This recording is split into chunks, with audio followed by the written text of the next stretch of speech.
بسم الله الرحمن الرحيم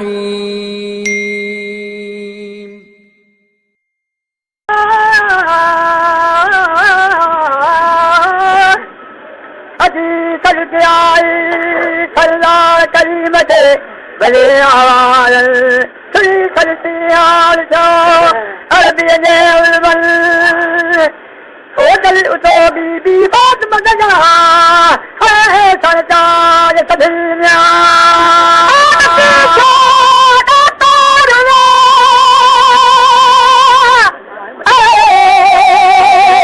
مهدار من اللنا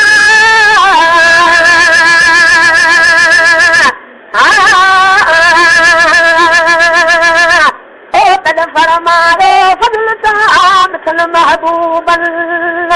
الفراق شد من الموت كتاب قهل قال هذا فراق بيني بينكم تبصروا ورهن او اسرعي او اظهار جاء هذا توجيرا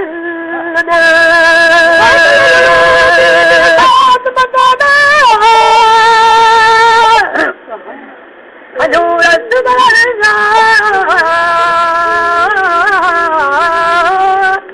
قولي موت الملكة مثل محبوبا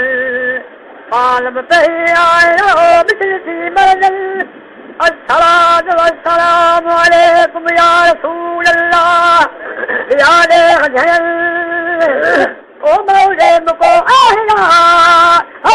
هادي لي حكم المياه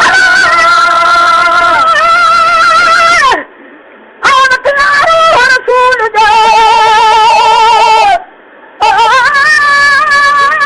رابي لنا حمنا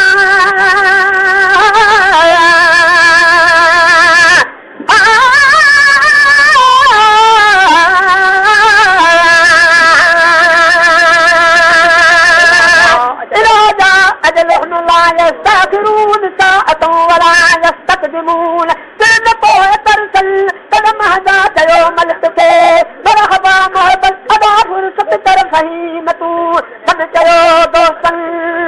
أي ماره مدينة شهر جا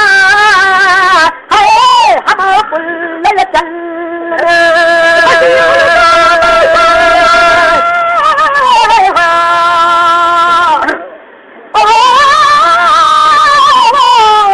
حساب الماء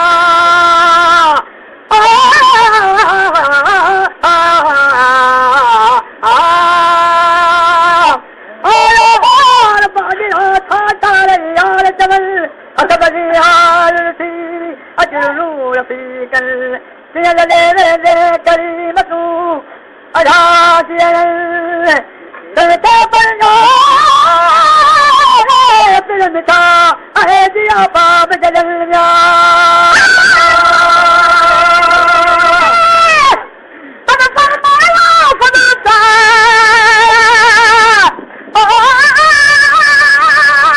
بكل محبوب لنا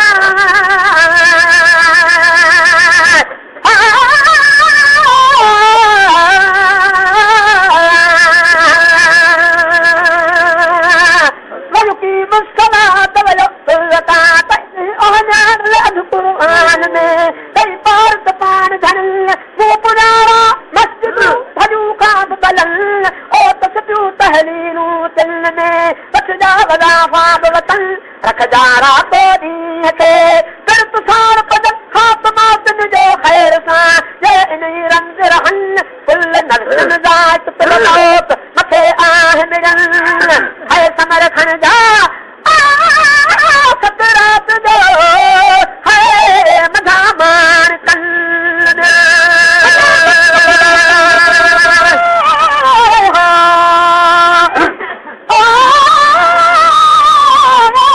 آلو سے عمل المياه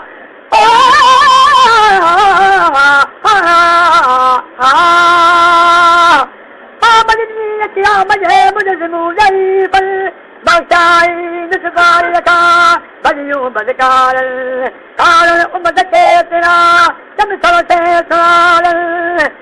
आजा मुझा मदीना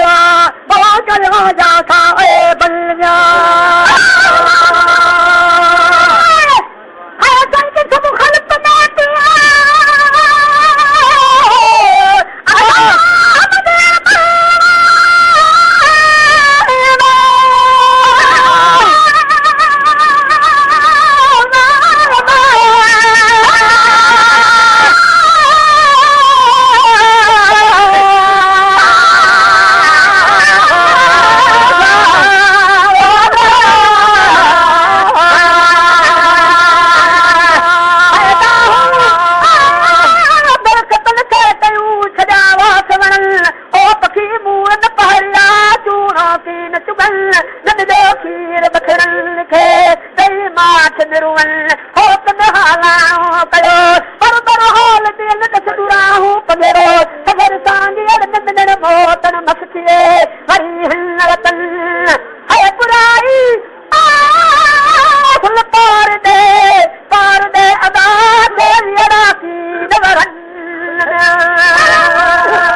मथल हुया लिखिया